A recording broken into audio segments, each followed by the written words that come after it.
The Elderly and Cryptic, a reminder of previous positions. There's a lot of talk about how Donald Trump is the first presidential candidate to accept crypto in 2024. The statement, per usual, by the mainstream media is true, but misleading.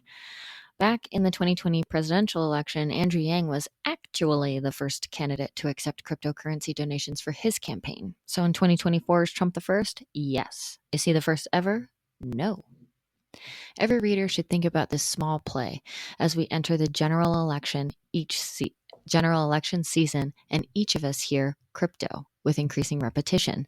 That said, it would be beneficial to understand the full parameters of these candidates that we are forced to deal with, because they are as cryptic as they have always been, especially as it relates to crypto. I would like to begin first by noting that language seems to change throughout debates across the internet, allowing for constant misinterpretation of the other camp. To prevent this here, I will detail a bit about how language is defined. In a comprehensive analysis of the philosophical, technical, and economic indicators of digital assets, Only the Strong Survive by Alan Farrington and Anders Larson, the authors identify a divergence between money and cryptocurrencies.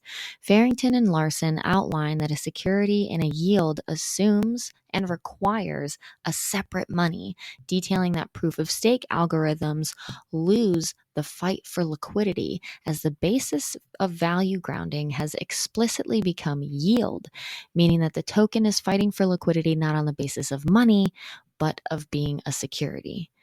This argument from the author suggests that essentially all proof-of-stake protocols are likely to be considered securities and thus be prone to regulation from the United States Securities and Exchange Commission. Based on the writing presented in the Biden administration's 2022 executive order on ensuring responsible development of digital assets and the subsequent call with senior administrative officials, it is my contention that Biden broadly agrees with Farrington and Larson's suggested differences among these two categories. For the Biden administration, cryptocurrency and digital assets, read money, are not the same and therefore will be treated accordingly. If this hypothesis is true, however, how can we identify which asset is likely to be defined as which? In the 2022 EO, President Biden seems to imply that proof-of-work protocols like Bitcoin are more likely to be considered hard money or digital assets. As a senior administration official notes, the benefits and risks of digital asset systems are fundamentally dependent on their design and governance, adding that most current digital asset systems are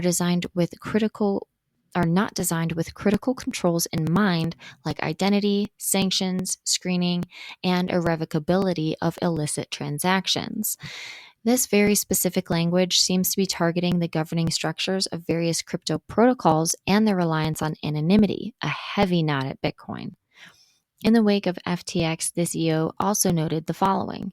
Some digital asset trading platforms and service providers have grown rapidly in size and complexity and may not be subject to or in compliance with appropriate regulations or supervision.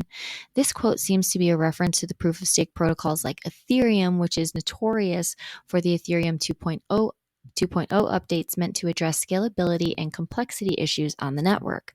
Ethereum and others like it provide the aforementioned yields or interest associated with SEC regulation that has yet to take place. This is indicative of the notion that the Biden administration is likely to target POS protocols in its regulatory goals while studying Bitcoin or proof-of-work protocols to model a US-based CBDC, reaching its innovation goals. Lambasting its devotion to these goals, the administration noted a core policy objective of this action is to maintain the centrality of the dollar in global financial markets and in the global economy. Therefore, when the Biden administration is referring to threats to the US dollar, this absolutely includes Bitcoin and nothing else.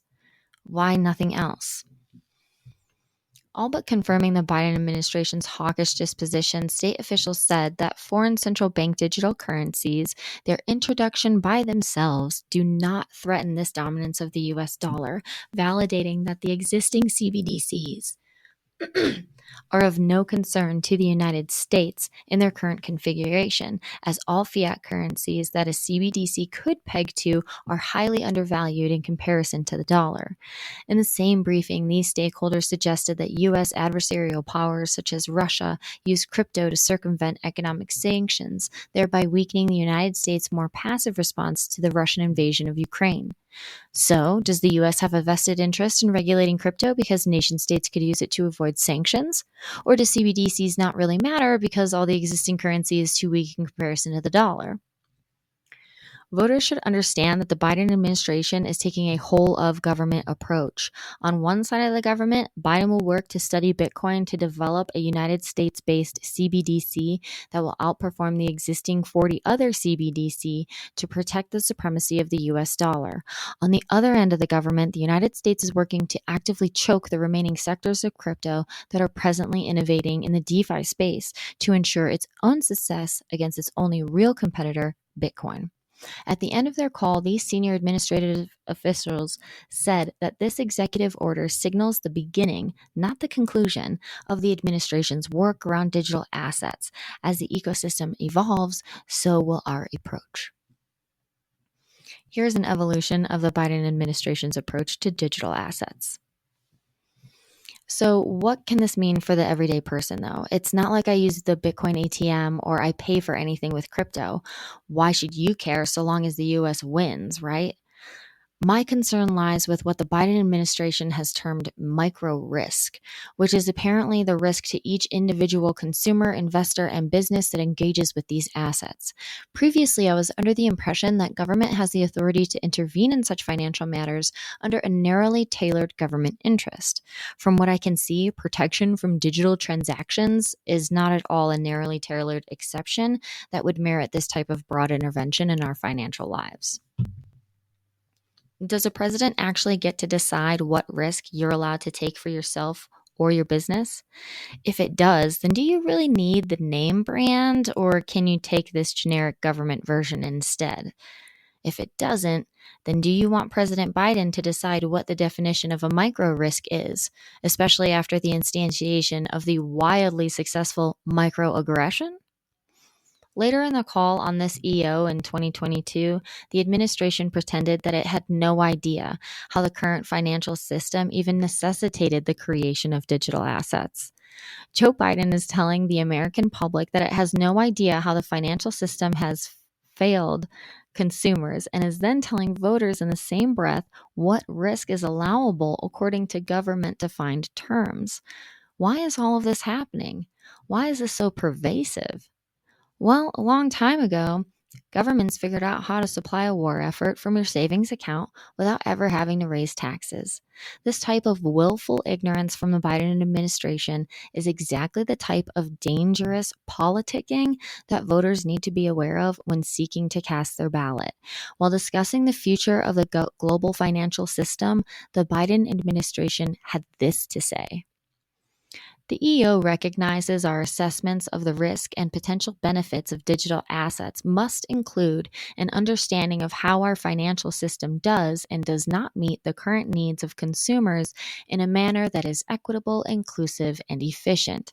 To add insult to injury, these same officials noted the following. Quote, the primacy of the dollar, the US dollar, it's underpinned by fundamental advantages that the United States has held for a long time and continues to hold: credible and long-standing commitments to transparency, our rule of law, the contractual obligations and rights that everyone enjoys, the deepest and most liquid financial markets in the world, sound economic governance, the full independence of our Federal Reserve System.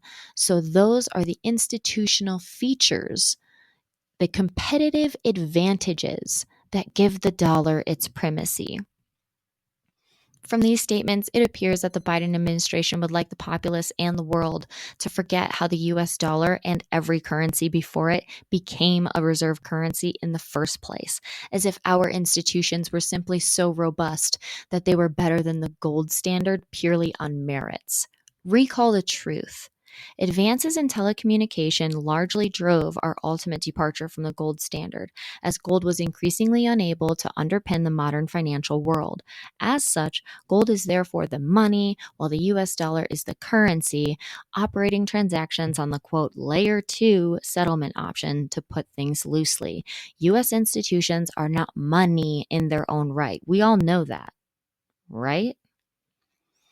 It is in the proof of stake protocols on Ethereum and perhaps Ethereum itself, whose rug pulls will likely be the examples that are used to justify the Biden administration's intervention in the will of the retail investor, while pretending it is completely unaware of the depreciation of the dollar by our institutions, inflating the currency, and not global dominance of the dollar through robust American institutions. Joe Biden believes that these technologies are too complex for you to understand. I say the financial shell game is over and you're smarter than he pretends you are. His cohort stated as much in 2022. I think that just the very fact that digital assets are digital doesn't, magically solve these problems. Is this a joke? Are they intentionally being obtuse, or is this another scene from the Shawshank Redemption that is our financial lives? I'm kidding, but really, back in 2016, I recall watching the Zuckerberg congressional hearing.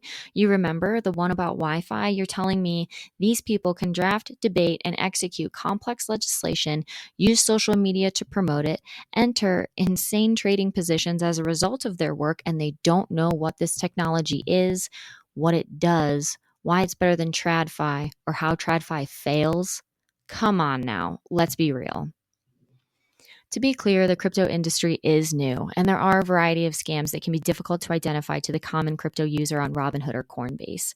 But that does not mean that this technology or the opportunities it presents are an inherent risk or threat to anything other than the status quo. For this administration to simply identify the central axioms of why this technology was created takes a taxpayer-funded study to decipher. Is this really the administration that you want to decide your financial future? What's the other option? Oh, yeah, Trump. Of course. How could I forget? Ironically, Trump has a more direct line to crypto, from worrying about its dangers back in 2019 to publicly questioning whether his opinion was correct in 2022 to an outright acceptance and a complete 180 on his crypto position by May of 2022. Is that the type of volatile movement on policy any more trustworthy than the Biden administration? Probably not. But what I do know is that Trump is the only one meeting with crypto miners. 2 years ago, while Biden was proposing his FY 2024 budget, including a 30% tax on Bitcoin miners, Trump was noticing the trends among the American people.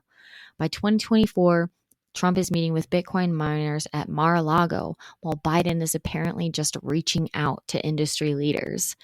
When the Biden administration tells us there are already 40 CBDCs in various forms of development, does anyone think that it's a good idea to delay development in the sector? I'll wait. In the meantime, here's Trump's evolution on crypto. Okay, the picture is just funny. Calm down. Looking at this, if you're a crypto enthusiast, this may not be uniquely surprising for you. For others, this conversation is only just beginning. Therefore, whether we love them or hate them, we must look at both candidates and understand that they both have potential to hurt the industry with the power that will be bestowed on one of them in the fall. What's important is that you know they are reaching and how they are acting in public today versus how they have acted in the past. This article is not advocacy for either candidate. It is not financial advice, and it most certainly is not meant to be some divisive piece of information. This article is to simply remind us where we are in the context of this conversation and the moves that have already taken place on the board with my unique and spicy commentary. Thank you for being here.